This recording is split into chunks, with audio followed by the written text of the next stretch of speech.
Hi అండి, అందరికీ నమస్కారం. నా పేరు సుధీర్.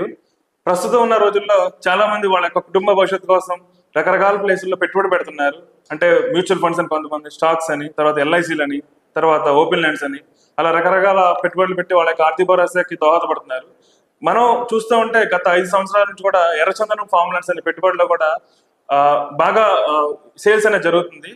అంటే ఇక్కడ నేను కూడా నాకు తెలిసిన వాళ్ళ దగ్గర నుంచి కానివ్వండి, తర్వాత గూగుల్లో కూడా సెర్చ్ చేశాను. మనకి ఎక్కువగా నవ్యసాయి ప్రాజెక్ట్స్ అనే ప్రైవేట్ లిమిటెడ్ అనే కంపెనీ బాగా వినపడుతుంది. అంటే వాళ్ళ యొక్క సేల్స్ కానీ, తర్వాత కస్టమర్స్ రివ్యూస్ కానీ అవన్నీ కూడా చాలా బాగున్నాయి. మనం దాని గురించి అంటే నవ్యసాయి ప్రాజెక్ట్స్ అనేది కస్టమర్స్కి ఏ విధంగా ఇస్తుంది, వాళ్ళ ఫెసిలిటీస్ ఏంటో కనుక్కోవడానికి మనకి చెప్పడానికి దాచేపల్లి శ్రీనివాస్ గారు సార్ నవ్యసాయి ప్రాజెక్ట్స్ లో సేల్స్ సీనియర్ డైరెక్టర్ గా వర్క్ చేస్తున్నారు. ఆయన అడిగి మనం మొత్తం అన్ని వివరాలు కూడా తెలుసుకుందాం. హాయ్ సార్, శ్రీనివాస్ గారు. నమస్తే సార్. నమస్తే అండి సార్. మాకు కొన్ని డౌట్స్ ఉన్నాయి ఇక్కడ. అంటే చాలా మంది కూడా ఎర్రచందనం అంటే చాలా లాంగ్ వెళ్ళాలి కదా, అవి అక్కడ అన్ని గవర్నమెంట్ ల్యాండ్ లో ఉంటాయి, ఎస్ఎన్ భూములు ఉంటాయి. వాటి గురించి మీరేం చెప్పగలుగుతారు సార్? మీరు ఎలాంటి ల్యాండ్ ఇస్తున్నారు? సార్ థ్యాంక్ యూ అండి. సో ఫస్ట్ ఆఫ్ ఆల్ నేను ఎర్రచందనం గురించి ఒక 2 ముక్కలు చెప్తాను.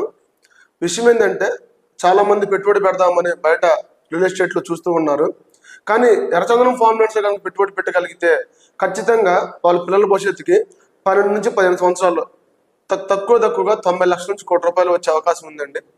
దాంట్లో మా కంపెనీ ఏమిస్తుంది అంటే, ఎక్కడ ల్యాండ్లు తీసుకుంటుంది అంటే, చాలా మంది దీని మీద గవర్నమెంట్ ల్యాండ్స్ అంటున్నారు, బీ ఫార్మ్స్ అంటున్నారు, అసెంట్ భూములు అంటున్నారు. కానీ మేమేం చేస్తున్నామంటే సార్, మా డాక్యుమెంటేషన్ ఏదైతే ఉంటుందో, సో 30 సంవత్సరాలు లింక్ డాక్యుమెంట్ ఇస్తున్నాము కస్టమర్లకి. సో ఈ 30 సంవత్సరాలు లింక్ డాక్యుమెంట్ కనుక కస్టమర్లు ఎక్కడైనా చూపించుకోమనండి. ఈ డాక్యుమెంట్లో కనుక తప్పు ఉంది అని అంటే, బీ ఫార్మ్స్ కానివ్వండి, అసెంట్ భూములు కానివ్వండి, గవర్నమెంట్ ల్యాండ్స్ కానివ్వండి, ఏదైనా మిస్టేక్ ఉంది అంటే మా వైపు నుంచి 25 లక్షల ప్రైజ్ మనీ కూడా మేము కంపెనీ అనౌన్స్ చేస్తాం సార్.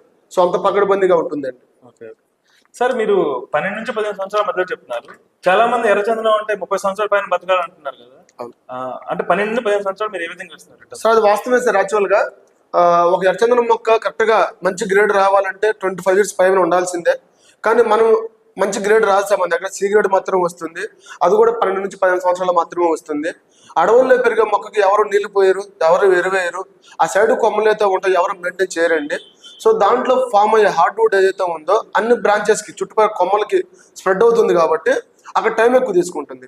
సో మన దగ్గర పెంచే మొక్కల్లో మనం సెక్యూరిటీ పెడతాము, వాచ్మెన్ పర్ఫెక్ట్గా చేసుకుంటూ వెళ్తారు కాబట్టి ఆర్గానిక్ వేలు అక్కడ రావాల్సిన 20 సంవత్సరాలు రావాల్సిన హార్డ్వుడ్ మనకి ఇక్కడ 15 సంవత్సరాలు వస్తుందండి.